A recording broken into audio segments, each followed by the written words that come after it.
Good morning. Truly that God is good in good times, even in difficult times. And for us all, as God's children, all things work together for good. So that in good times or even in difficult times, we would come to worship Him. Amen. So that this morning, we'll be continuing with our series of messages, by which our series of messages is focused on understanding that all the books of the Bible emphasizes the Lord Jesus Christ. So that we would like to encourage each and everyone to have a joy and the eagerness to learn all the books of the Bible, because all the books of the Bible is the book of the Lord Jesus Christ. So that Christ is not only emphasized in the book of the Gospels, but every book, Jesus is the central theme. And one thing why we would like to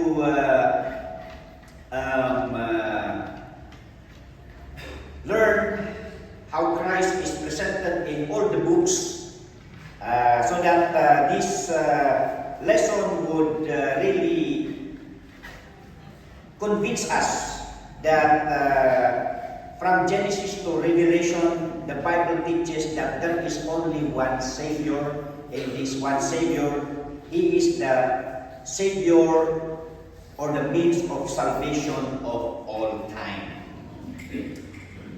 So that in the first book, the book of Genesis, where the beginning of all things were recorded, even the formation of the nation of Israel, where the Messiah would come. When we say Messiah, the Savior would come.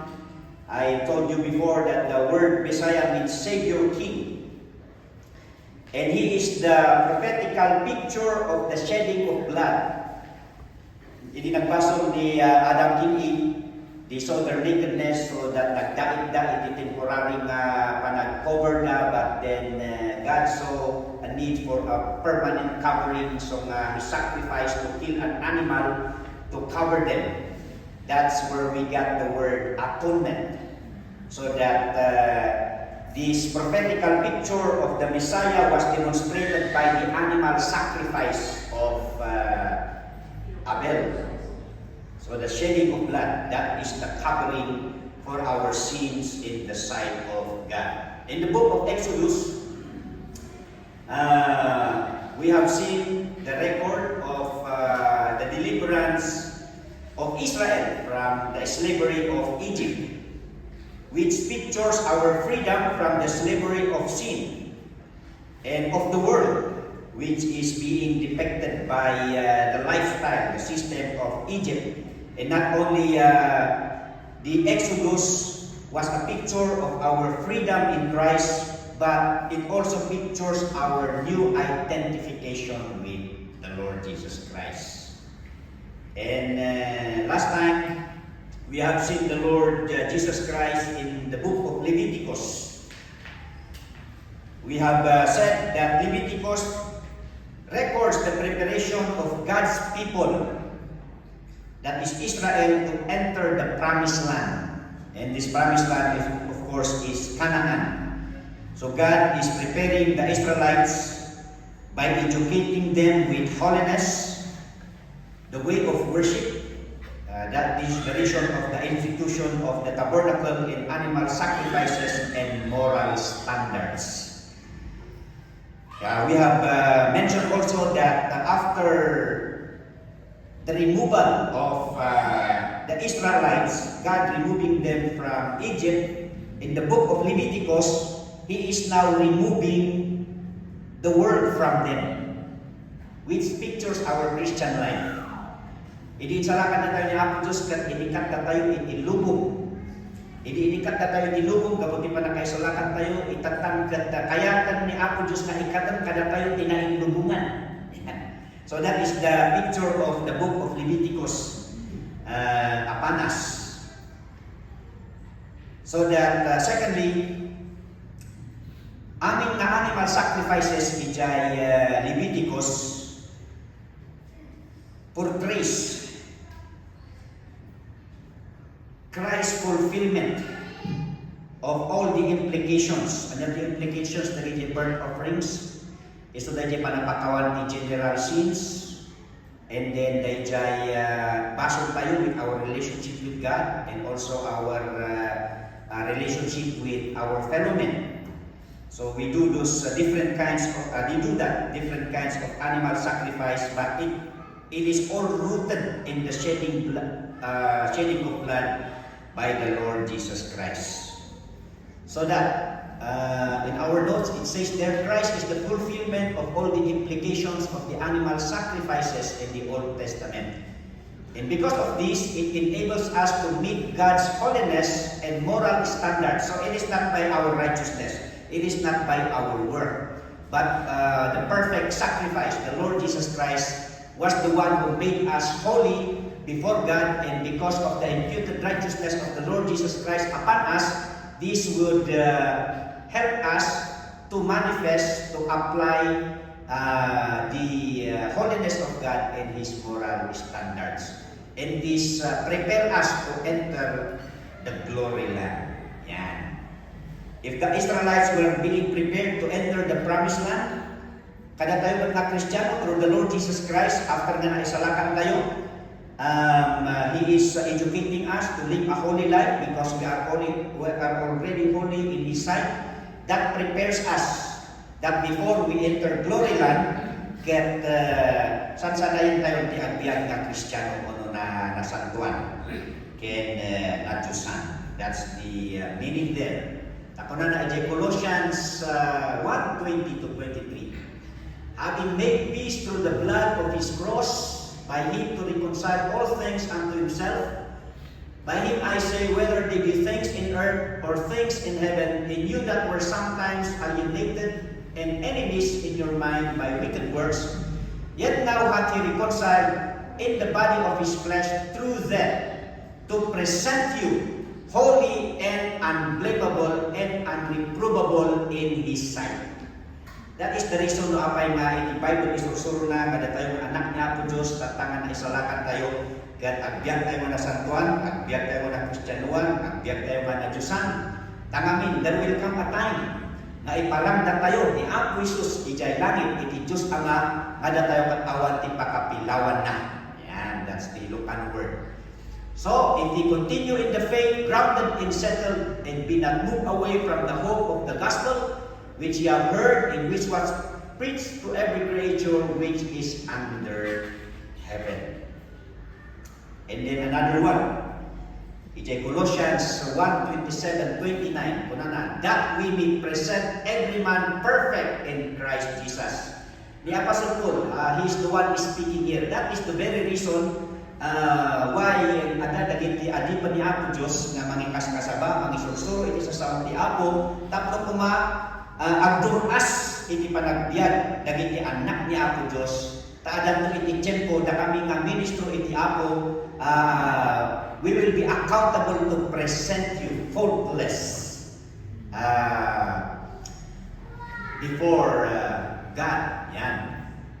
The word perfect, to be mature in our Christian life. And in Ephesians 5:27, that He might present it to Himself a glorious church. The context na dahil the husband loving the wife as Christ loved the church. So that the loving leadership in the husband, in the wife, the husband emulates the servant leadership of the Lord Jesus Christ. Kaya di panunod niya ang Jesus kaya pagsayaan ng church. One of them is dayjay pagtimbagan kuno dayjay mas lalong pumintasan. Pumintasan iti anak ni Apo ijay sa kumanana to present it to Himself. This is Christ Himself who will be presenting us before the Father, to present us a glorious church, not having spot or wrinkle or any such thing, but that it should be holy and without blemish. And our benediction, our song of benediction. Now unto him that is able to keep you from falling and to present you faultless before the presence of his glory with exceeding joy. So that in the book of Leviticus, it emphasizes a holy God and a holy life of his people. Katama tayo dyan may kaupat na libro, the book of Numbers. So kung na tayo, the first 5 books of the Bible were written by Moses. So this is the 4th book that was authored by Moses. And of course, the name of the book, Numbers. Apa yang katakan numbers-nya? Dahil delikado. Tayo di ada outreach tayo ijay ago. Dahil kakapsat tayo apa nag-Bible study ijay ago. Bawat chapter 10 verses nga ibagbagada nga isaw-sawang ka ijay Bible study. Tayo-tayaan lang yung waiting. Oh, ijay ka. Apa na kini tayo-tayaan yung waiting yung ijay versikulo. Ay, nako. Anyway, so that the book of Numbers got its name from the 2 accounts in the book. Chapter 1 and chapter 26. And it speaks of the numbering or counting of the people of Israel. Yeah? First, at Mount Sinai, after their Exodus. And then God wants to organize them. God is educating them. And part of that is their census. So nga binilang ni Moses dagit the constituents by tribes niya. Every tribe to designate their tribe and their arrangements. And in chapter 26, ada ini may kadwa nga census because we will learn later nga the first generation in the Exodus kat nag-rebel din na kini Apo Diyos. So kahingahan na itulog niya Apo Diyos isuda masukrat ijay promised land. So kada ito rason no apay nga naglikaw-likaw ka ijay wilderness. So that inuray niya Apo Diyos nga matay pa ang amin dagi ijay old generation. Yan. Tapos karoon iti mas teachable nga generation nga ipasok na ijay land of Canaan nga agbalin nga example ijay nga diso, ijay nga lugar. So nga ada iti may kaduang census ijay chapter 26. Well, ora iti simbahan masapulan tayo sa census niya. So nga iti soberkat nitoy kat may sa kadagiti concern na ilalak kat dagay listahan dagiti church members niya. And ada tinailated kanya kalistaan kat listahan ada listahan ti active, ada listahan ti inactive. So kung siguro dahil old generation and new generation dahil niya. Anyway, kasapulan tayo iti listahan dagiti anak niya Apo Diyos iti simbahan kagamin tapos maikararagan nga. So ay bagat kada kayo, amin nga church members, church attenders, church goers dito every Wednesday prayer meeting. That is one reason why we come to the prayer meeting, to pray for one another. And we pray the families, ada iti ko na families of the week. Ayan. And also of course we pray kadagiti masakit, and then we pray dagiti agtatrabaho dyan adayo at ada dumapay nga concern. Well, talaga nga kasta tibyan ni church. Ada diya kunadan nga ada diya come and go. Yan. Ada diya umay, nukat papukaw na, anyway, handa magdanag, ano, ada ti maawan, ada ti sukat ni Apo Diyos. Di ba? So, ada nga diya naging the last week summit or the last 2 weeks ago. Ada dayjay kaslang comparison iti about iti life iti church. Di may isang post ko na ijay haan nga amin nga umikat iti simbahan kat ang backslide. Although may nagtiman di jay niya Of course, we consider siguro ada iti change avenue ni Apo Diyos tapno mausarga, agroda, kay maaramat da. Well, on the other hand, ada magdikas pa nga the other side of the coin na enforced dapat na kuna naman ijay na church is a family. So through thick and thin,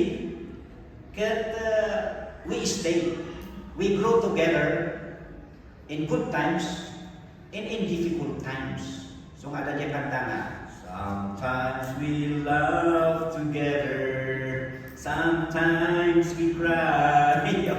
Padi-padahan ko samit niya. Ngam kasta pa talaga, reality biyag iti church.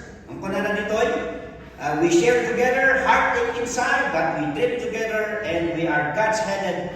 We are one family. Ayan.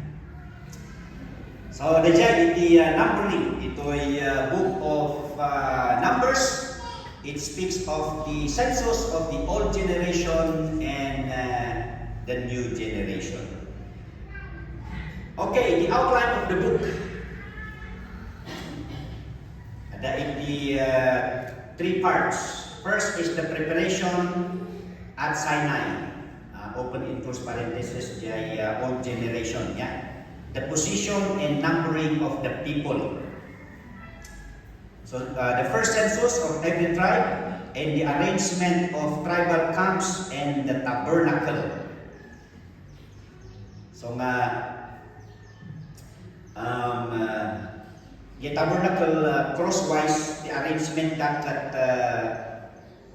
the camping that they are divided into four from north, south, east, and west. So the tabernacle, they are in circle. Ayan. Bakita tayo dyan, the inner rectangle there is the tabernacle. Yan. Kat dyan, surrounding the tabernacle, kat adanta nagi dyan Merarites, Gershonites, Kohatites. Apa niya, sinong nakita kata? Kakabsat. Actually, dahil the inner circle nga dahil that surrounds the tabernacle, those are Levites. Yeah. Levites, and they are divided into clan. Yan. So, dito'y right side, Moses, Aaron, and the priest, itati ayan iti entrance jay tabernacle.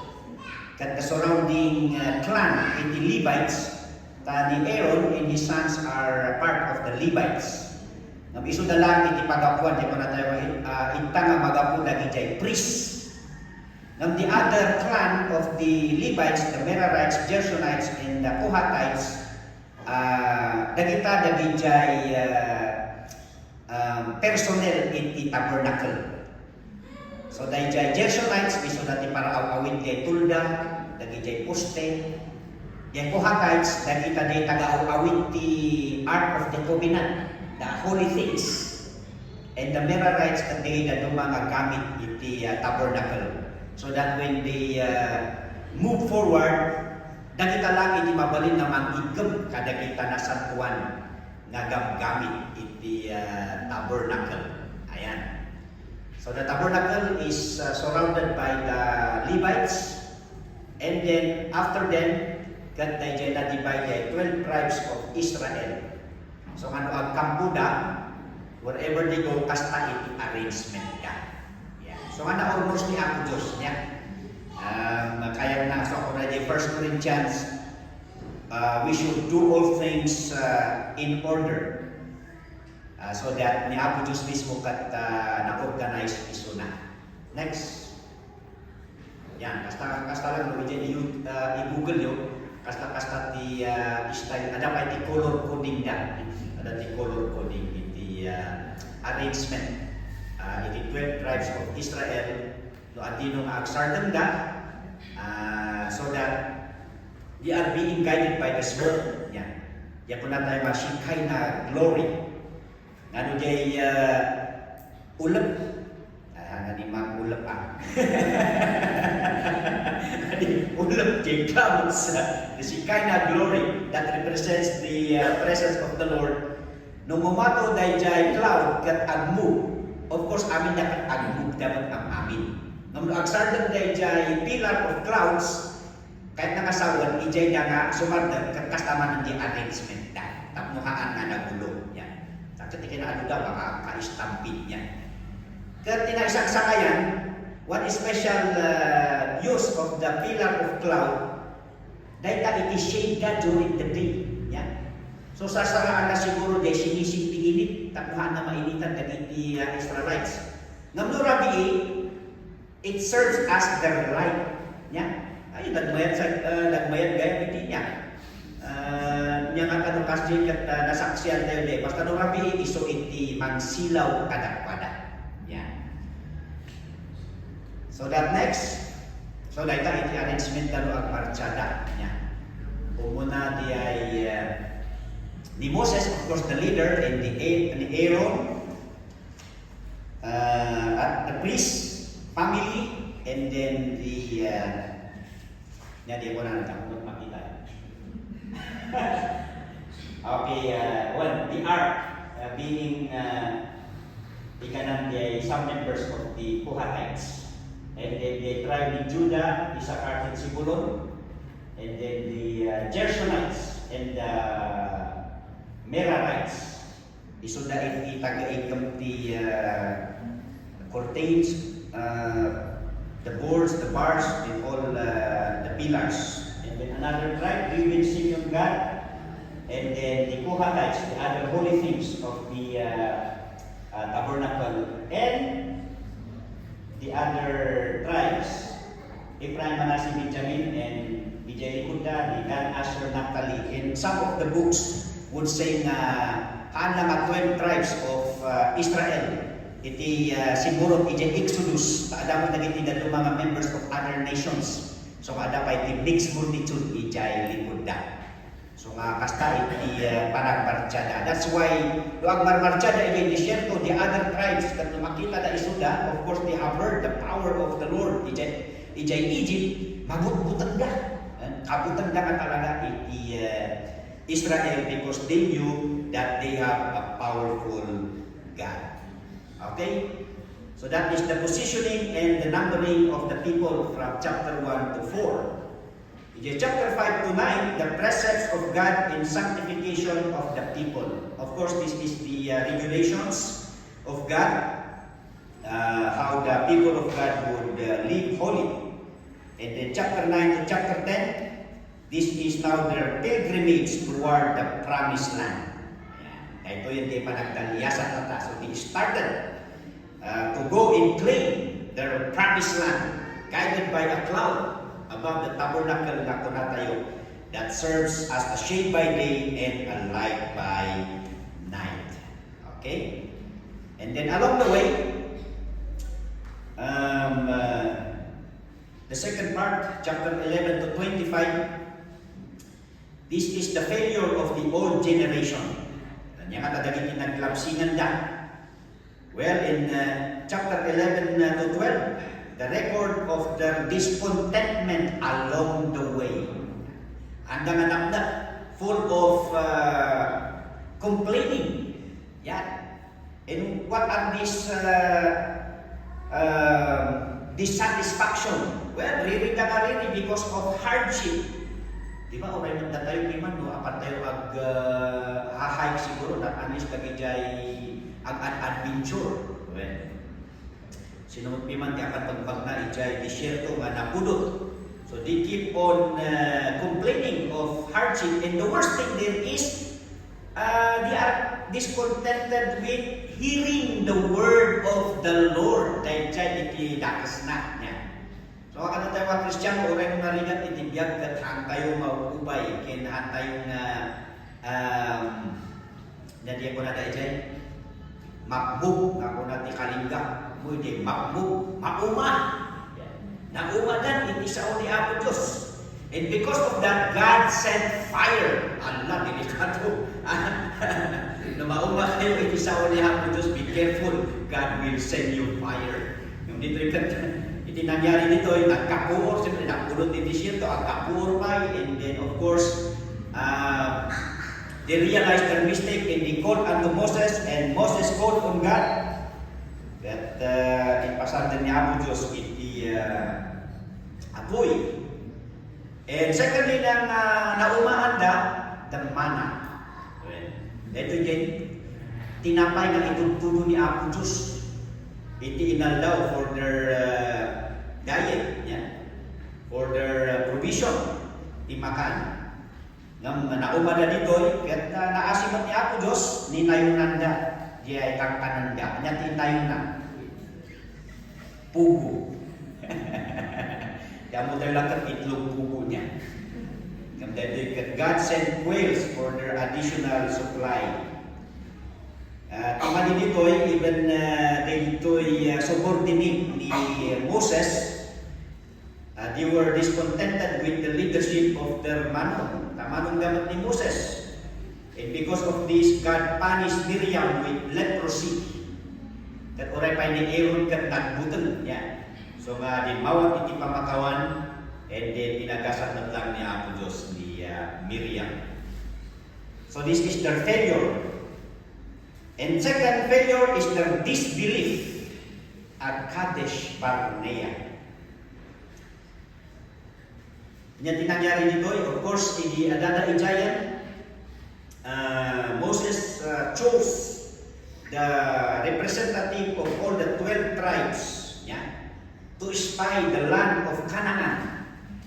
Sakbay na mapanda, gubatan, o atakyan iti promised land di Canaan, nang ipadala pa ni Moses iti 12 spies. Kat ijay chapter 13, makita tayo na idinapan na ijay spies ayun nagmayat. Of course, kanya ti description di Canaan. It is a land flowing with milk and honey. Haan lang ang milk and honey. Ada pwede ko na nanditak at JJ bunga ni grapes. Haan na kaya itong nabagkat at may isang tao. So mainaksin ti dua. Kasi dyan nga kadadakkel ti bunga na di grapes. What a fertile land. Nakalaga day kang lugar. So that hindi simpangkot da, of course, in istorya na dayjay ng timadi ditoy kat dagijay 10 spies out of the witnessan lang na pintas nga lugar that God has promised them. Kung nadakawan, dadaktal ti tattawi jay, narurungsog dagiti tattawi jay. Hantay nga kaya, awan, delikado. So, because of that, dagiti tattao nga ng dimlag, the inculcated fear. So nga nagbutang din kaaduan nga Israelites, although Joshua and Caleb kung nalaijay kat no talaga nga intan ni Apo Diyos kada tayo dito nga dagat kat kaya tayo dito. Nabawa nangangabang lang ta. Iti butang iti kaaduan, and because of that, the discipline came. Chapter 14 to 25. Because majority of the Israelites believed on the evil report of the 10 spies, then ituin ko na ni Apo Diyos kat awan. In karina nga awan iti uray may sakadakwada nga makapasok ijay promised land except for Joshua and Caleb. Istay pati ni Moses and Aaron kumay.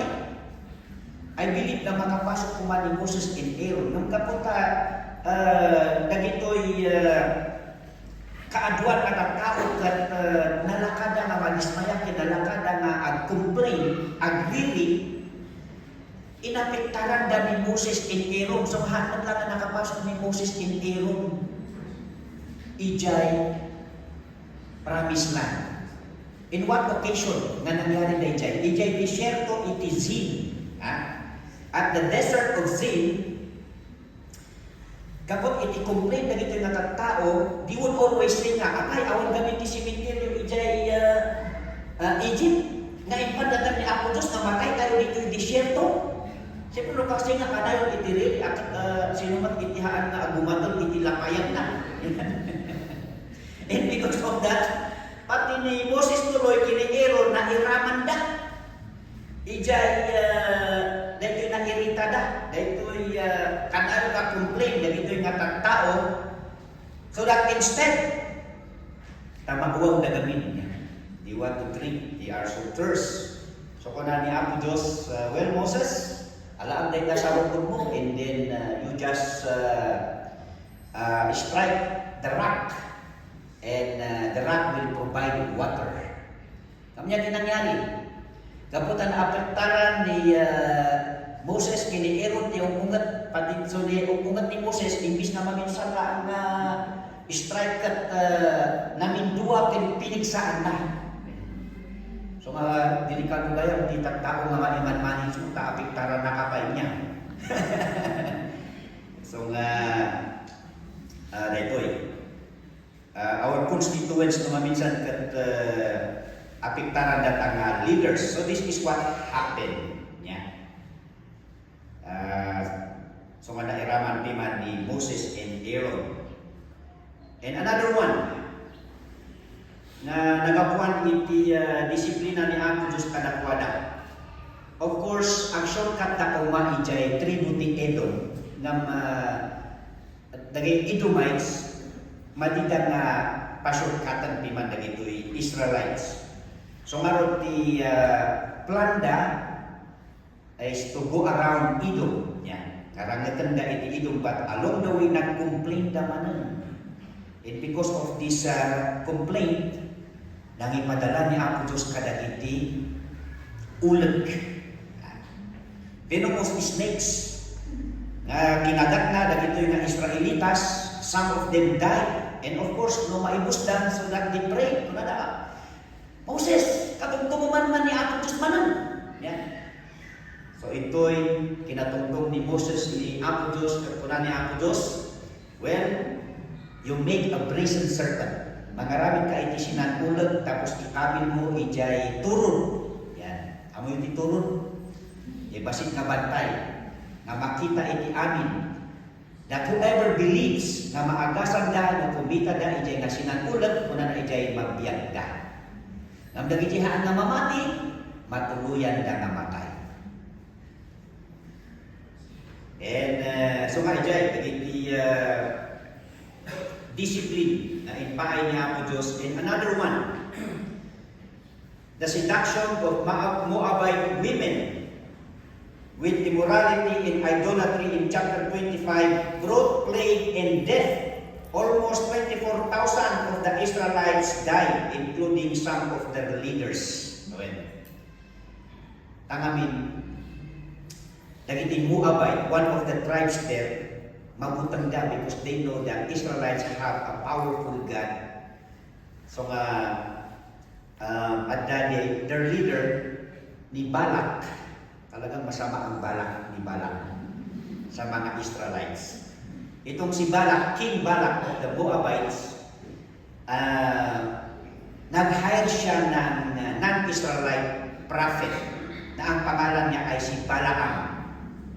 So sabi ni King Balak kay Balaam, can you curse Israel for me? So that if you will curse the Israelite for me, if we engage in war, kami ang mananalo.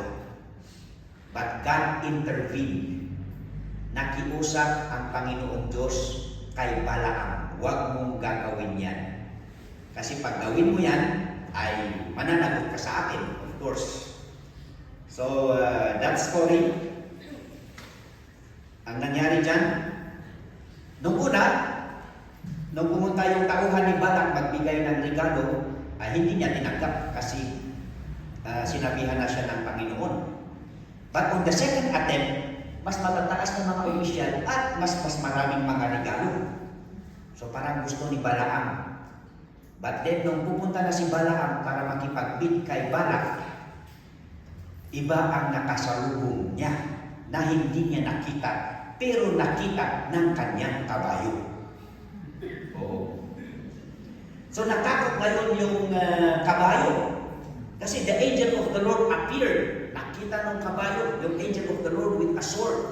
So instead na dumaan siya doon sa daan, of course, iba yung pinuntahan. Pumunta siya doon sa auto sa field. Yan. And then, siyempre, papakutan naman ni Balak Isuna, ay ni Balaam Isuna, di kabalyo, kat hana nga mapilit, lalo hindi nga umat atras, aging gana nga na ada timay sa kadindig, kat na naipit, di sa ni Balaam, kat mas lalo manan nga, siyempre, pakutan naman di kabalyo na, aging gana nga nagtugaw di kabalyo na. And then, siyempre, pakutan na lang ta. Siyempre, uray sa kayo man ano, bakutan na kang hangaban malpas, tapos pumigpig sa kahit ibakot, nagsakog niya kabalyo. Uy, nagsakog niya kabalyo. Uy, nag-speaking in tongues. Nabakot niya, nagsakog niya kabalyo. Siyempre, yung unat lang ni Balak, ka naman nabalayan ka, nagsakog niya kabalyo. Ano niya po natin kabalyo? Kung nakakastimot lang, talamat na napasamang dati, kung apay ka permi mo, hindi pa nang bawat mo kanya. Kung na. Until such time na God opened the eyes of Balaam, nakita na the angel of the Lord.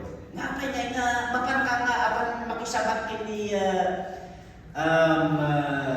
Balak to curse Israel. Di ba, yung bagat ikaw, mga Arabi ng data. So, may di ko agad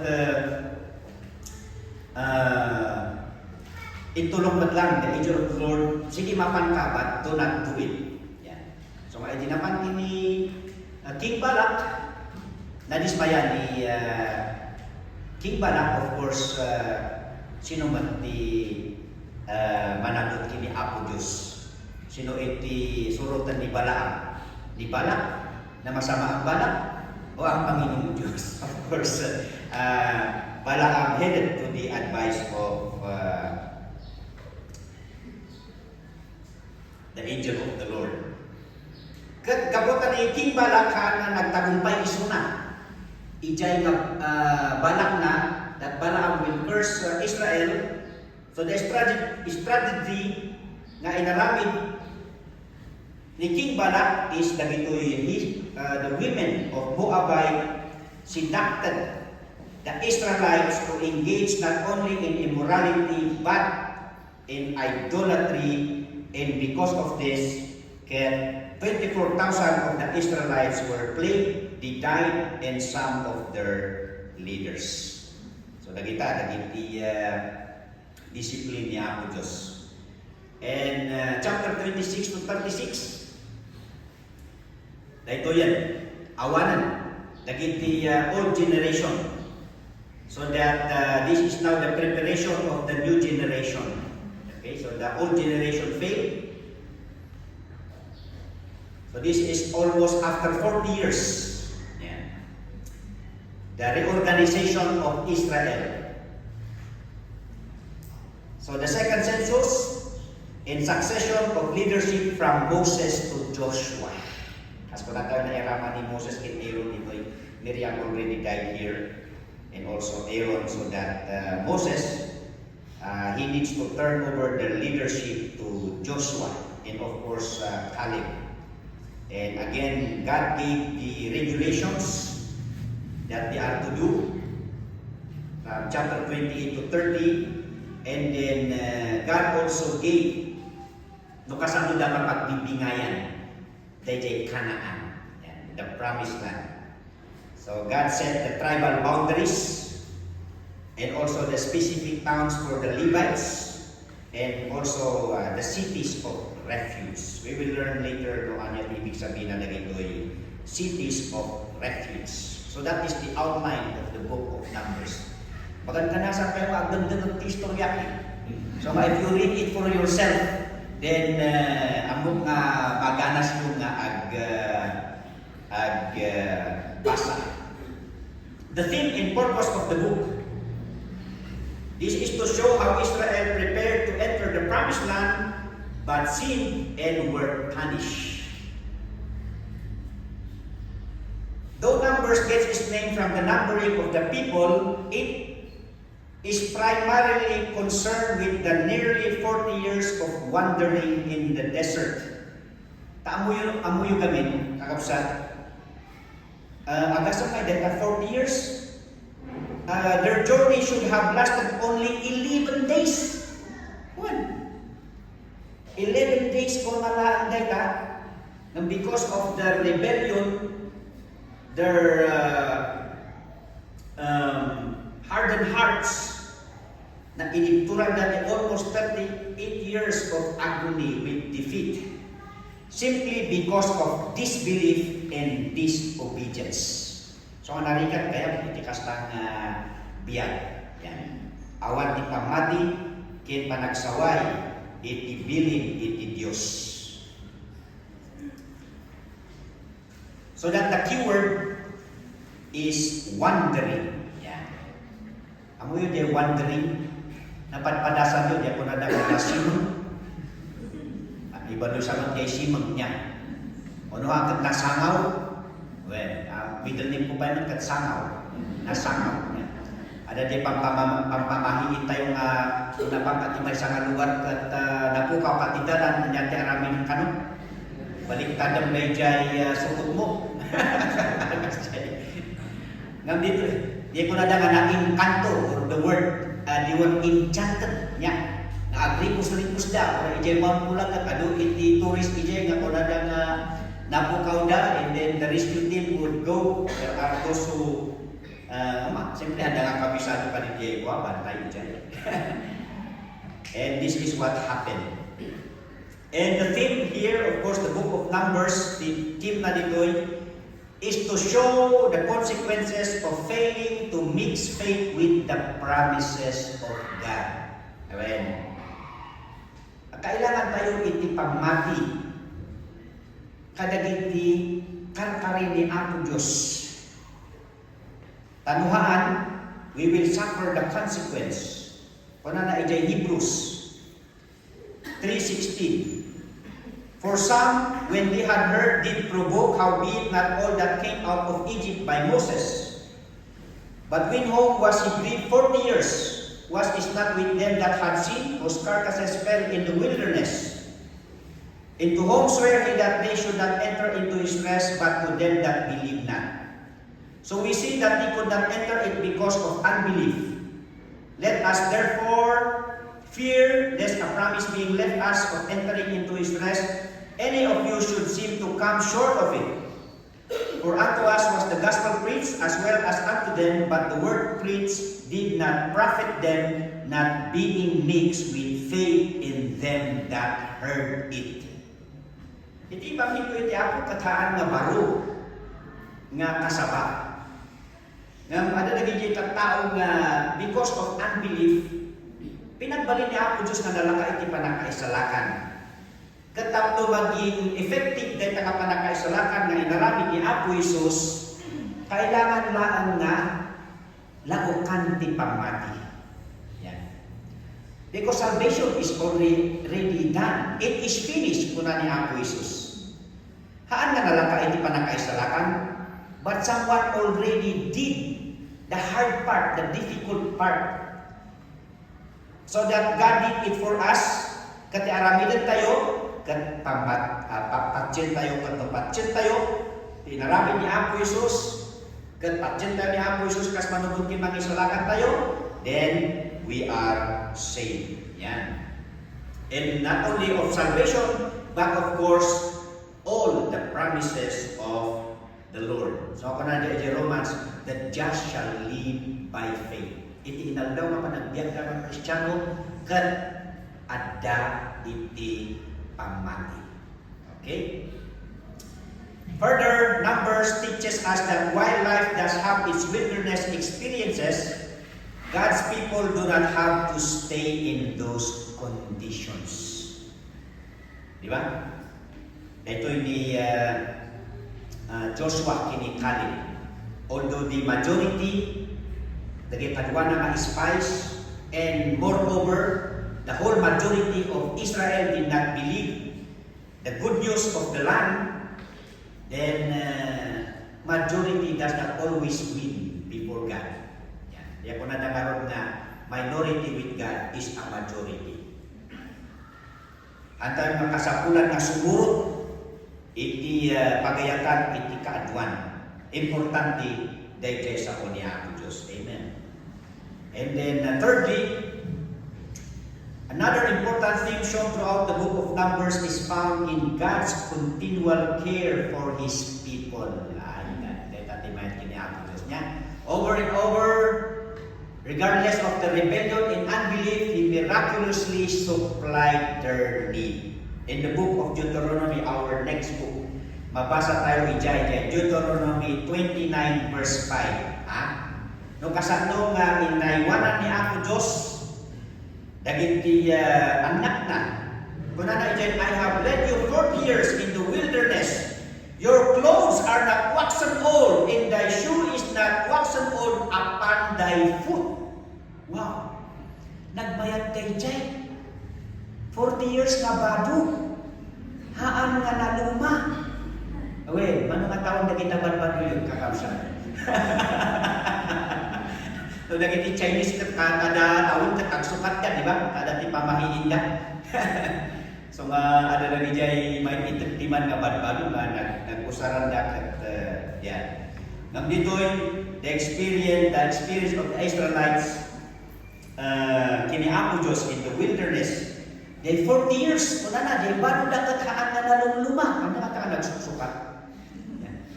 Ken kuna na pay pati jay sapatos da ana mayat na nga magata kada pay nga takti antik niya nga na-preserve ka jay Israel. Nga 40 years nga sapatos o sandals that haan nga narut-rut. So that the key verses of 11:14 pala na. Dapat lang alarm ko dito. The key verses,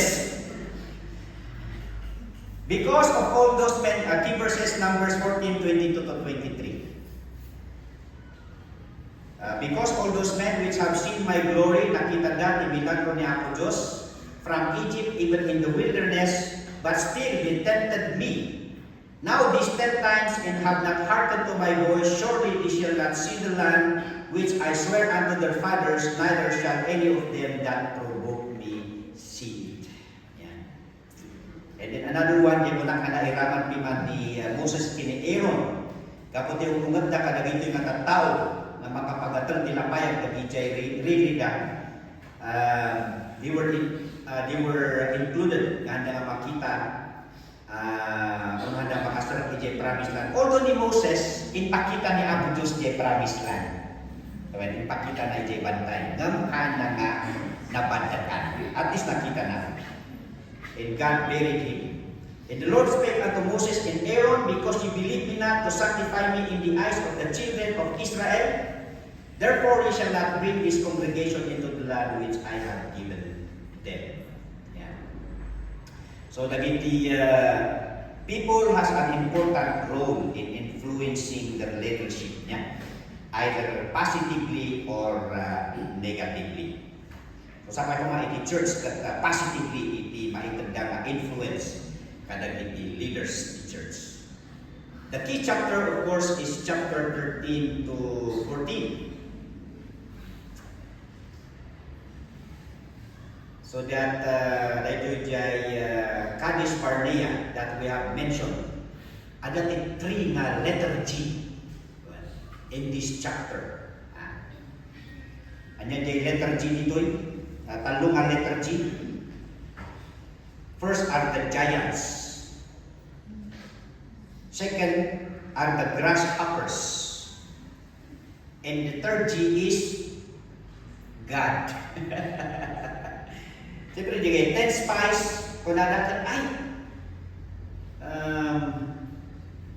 dito eh. So Joshua and Caleb focus on the Israel. Naging Israel, the 10 spies focus on the giants in the land. And because they saw the people as giants, they saw themselves as grasshoppers. Yeah. Dahil tayo maitagtibutong niya. Kuray nga ang kadimunay nga nadakkel nga tattao at kunadang nga giants niya. Kagapot at pinadakkel dahil kunadang nadakkel nga tao, then basit ti panangkita dahil ibagida. Aga sa may nita, ikumpir mo ti bagid nga kasla nga grasshopper lang. Well, Now, of course, dahil ay nakita dahil 10 spies nga itinakita ni Joshua kini Caleb is God who is bigger, greater than the giants of Canaan. So ijay Numbers 14 verse 8. If the Lord delight in us, then He will bring us into this land and give it to us, a land which floweth with milk and honey. Only rebel not against the Lord, neither fear ye the people of the land, for they are bread for us. Their defense is departed from them, and the Lord is with us. Fear them not. Nung verse 10 ko na, but all the congregation bade stone them with stones. Imbis na patsinda, dahito'y nabilag na Diyos iti Israel, pati ni Joseph kini Caleb, o ni Joshua kini Caleb, kaya't da nga pakayon isuda, nga batuan isuda, because of the fear. But God intervened, and the glory of the Lord appeared in the tabernacle of the congregation before all the children of Israel. Nagmayag ni Joshua kini Caleb. They saw that we have a far superior God than any giants of this life. Oray na tayo di Christian life tayo. Yan naging tipanag nga kaslang nga narigat tayo nga suungan, kuno narigat tayo nga dangadangan, kuno dayjay lasatan. So that we are encouraged not to look our giants in life, but the great God of our lives. Unless nagtanap tayo, iti nabilan na Diyos tayo, then we would see ourselves like grasshoppers. So we only need to increase our faith in trust God. So the key people, of course, Moses, Aaron, and Miriam, Joshua, and Caleb, these are the key people of the book. And of course, ni Balak and Balaam. I have already mentioned about these people. Balak, Moab king, and Balaam, an Israelite prophet, and a diviner of Pethor. Now, the main point, how is Christ presented in the book of Numbers? Number one, he is presented with the brazen serpent. Okay? And according to our notes, perhaps no place is there a clear portrait of Christ in his crucifixion in the Old Testament than in the serpent lifted up on the pole in the desert. Okay. Dahil ito sinangulag. When God sent snakes to bite the Israelites, then God commanded Moses nga makaragit iti sinangulag niya. Ikabil na iti pole that everyone will look for him, look to that brazen serpent kat maagasan. And this was actually used by the Lord Jesus Christ as an illustration of himself. Well, one of my favorite scripture in evangelism, dito. Kuna natin John chapter 3, verse 14 to 17. Paki-advance mo diyan kapsa. Yan. Sino tinangitan na dito ng illustration? John chapter 3 is the dialogue of Jesus and Nicodemus. Well, how can I be born again? Kuna ni Nicodemus. Yan. So it is of what ni Jesus Christ to be born again is this. John chapter 3 verse 14. And as Moses lifted up the serpent in the wilderness, even so must the Son of Man be lifted up, that whosoever believeth in him should not perish, but have eternal life. So nga Jay, magkain mga maiyanak, iti Diyos, maiyanak manan, being born again. Pagbalin ka nga anak iti Diyos, kung na ijay ka, no kasano, nga naitag-ay, iti silang ulat. Ijay latang, kung ijay wilderness, kastantumat iti panaka-itag-ay.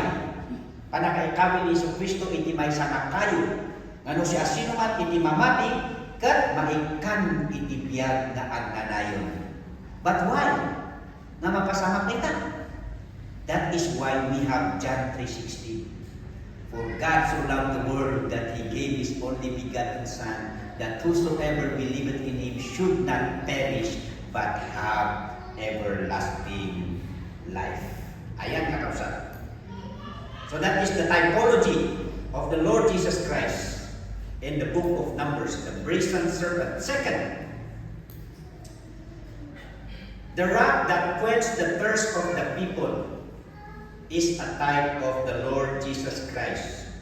In 1 Corinthians 10:4-5. Kunana dita, indeed all drink the same spiritual drink, for the drink of that spiritual rock that followed them, and that rock was Christ. So nga po na ni Jesus Christ, John 4:13-14, whosoever drinketh of this water shall thirst again, but whosoever drinketh of the water that I shall give him shall never thirst, but the water that I shall give him shall be in him a well of water springing up into everlasting life.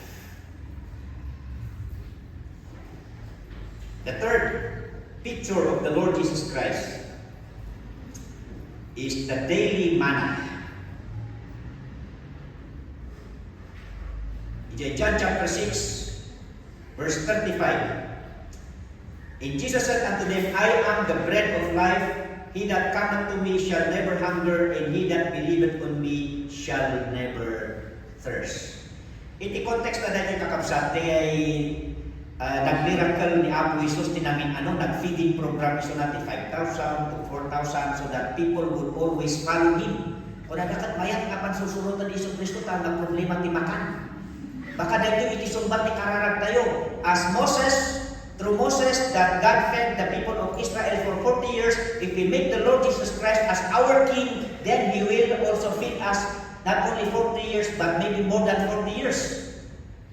So nga dahil iti balak da, natiliwan da ni Apo Jesus, ipilit da kayo iti Jerusalem, tapno, pagbalik na ng hari, tapno nga da nga problema iti provision of food. That's why naagungungan ni Jesus Christ, you do not understand me. This is not what I came for.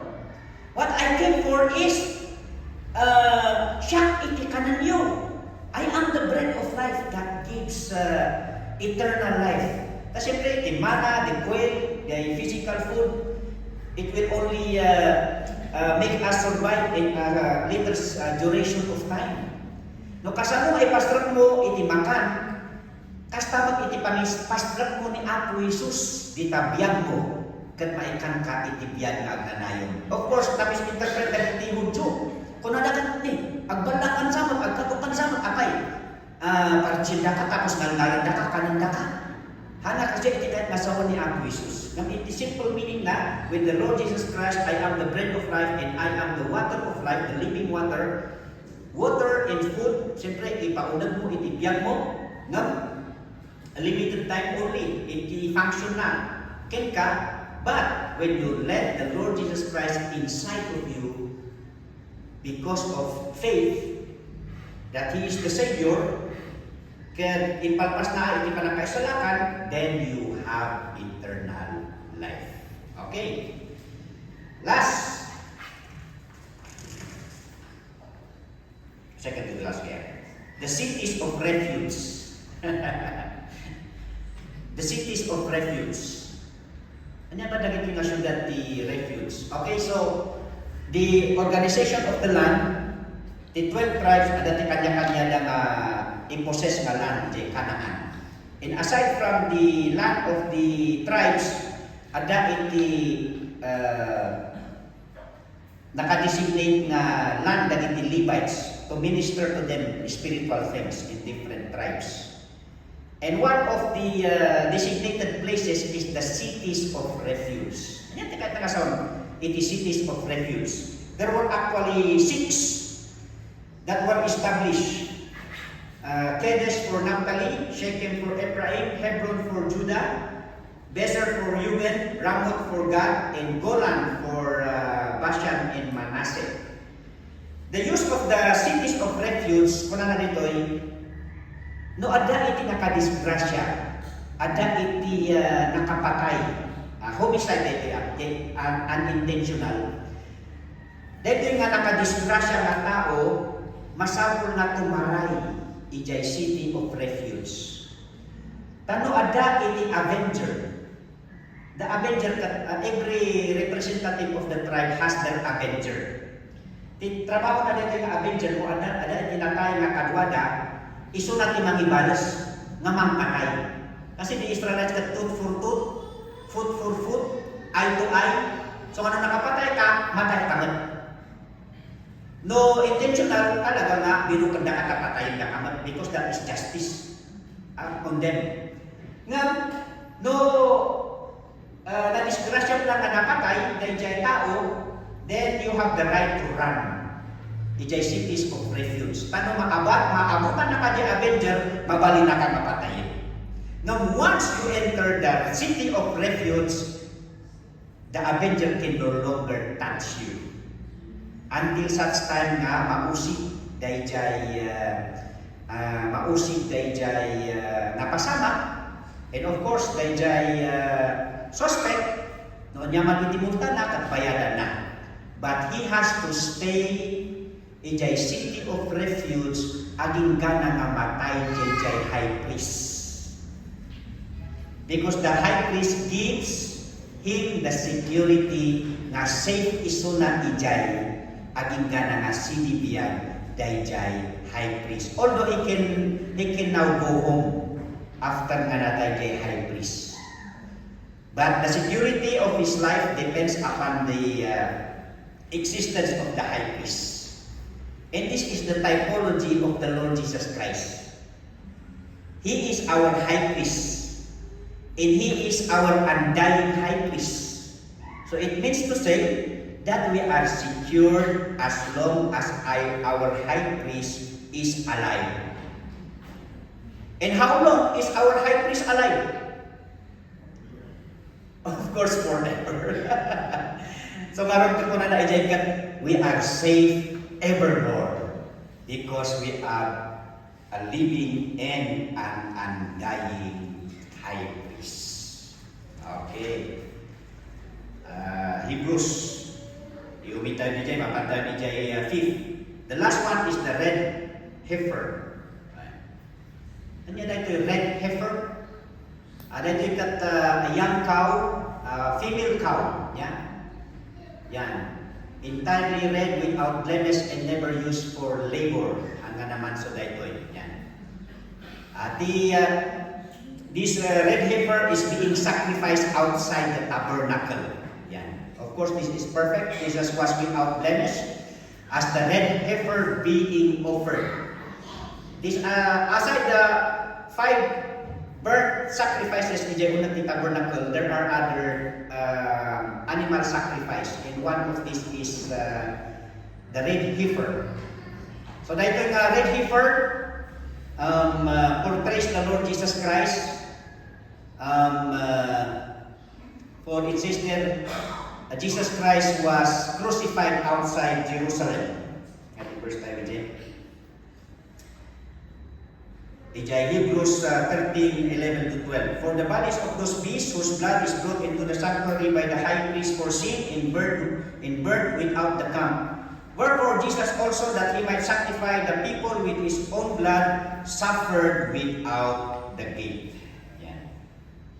So tikas na dito i-offer na dito nalabagang baka, and then no naburnan din jay bagina, the ashes is mixed with water to create holy water, a cleansing water for purification of those ceremonially unclean. So ano ada din jay tattao nga nakahawak o no nakaigam itinatay. Of course, in the tradition, you are unclean.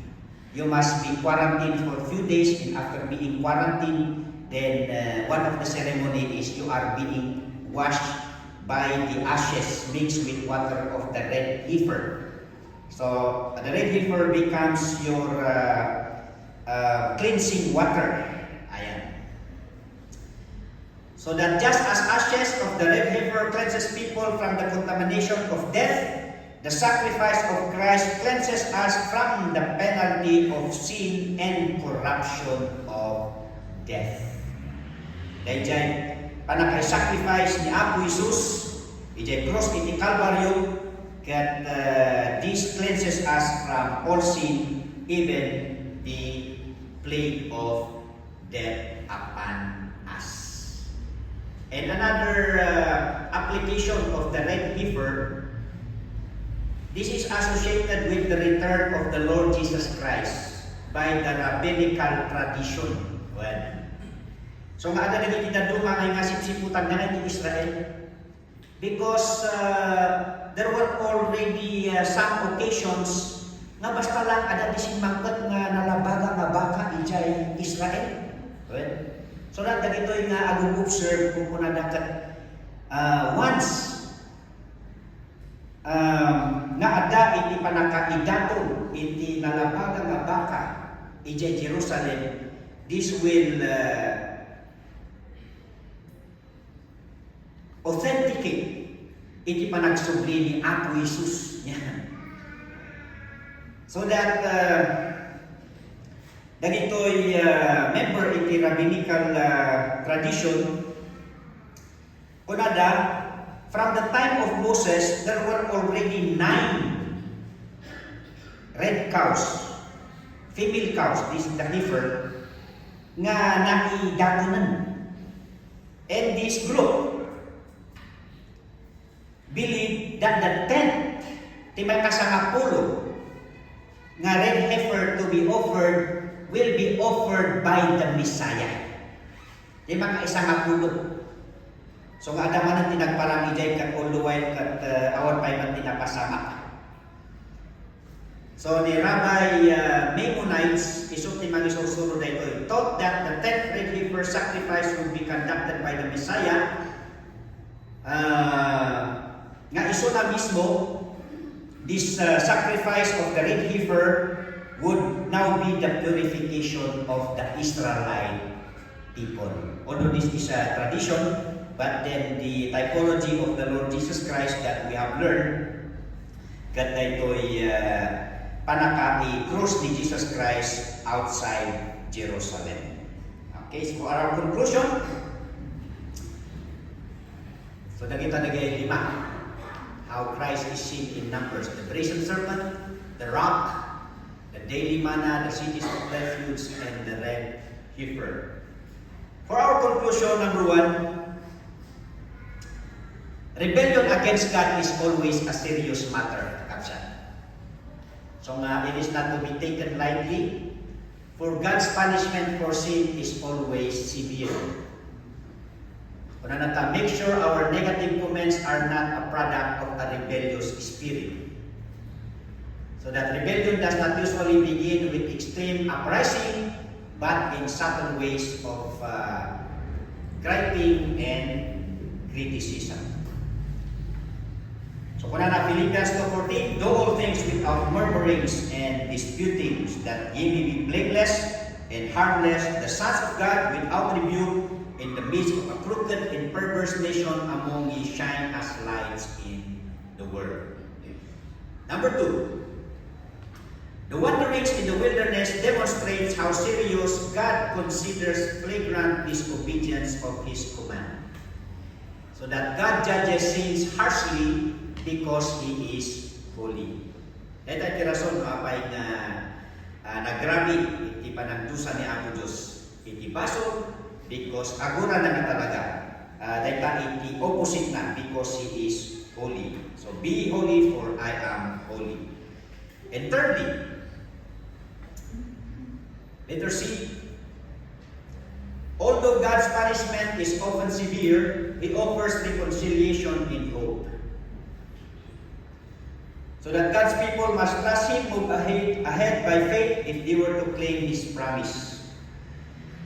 Purging our lives of sin is vital to God's purpose.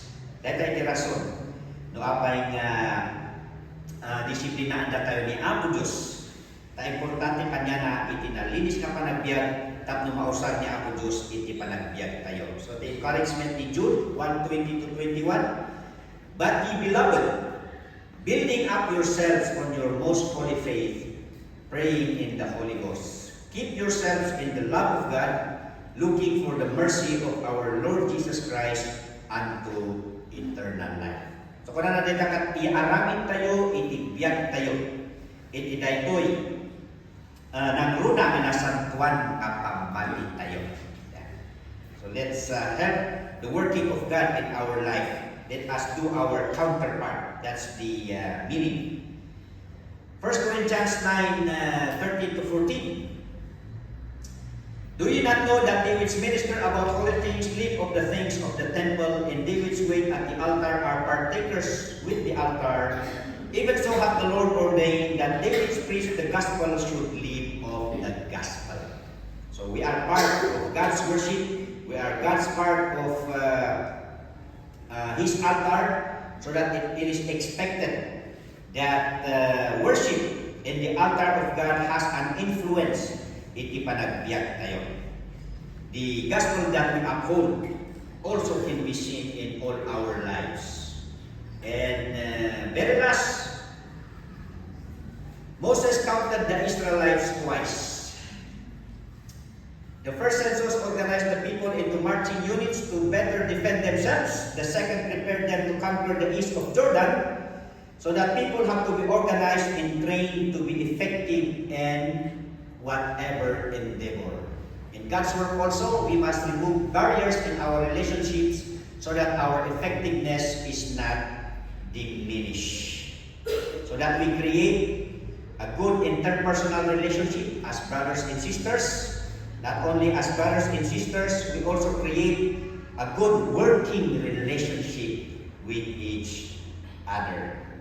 Kunana Ephesians 4:1 to 3. Therefore, the prisoner of the Lord, this is Paul, beseech you, that ye walk worthy of the vocation wherewith ye are called, with all lowliness and meekness, with long suffering, forbearing one another in love, endeavoring to keep the unity of the Spirit in the band of peace.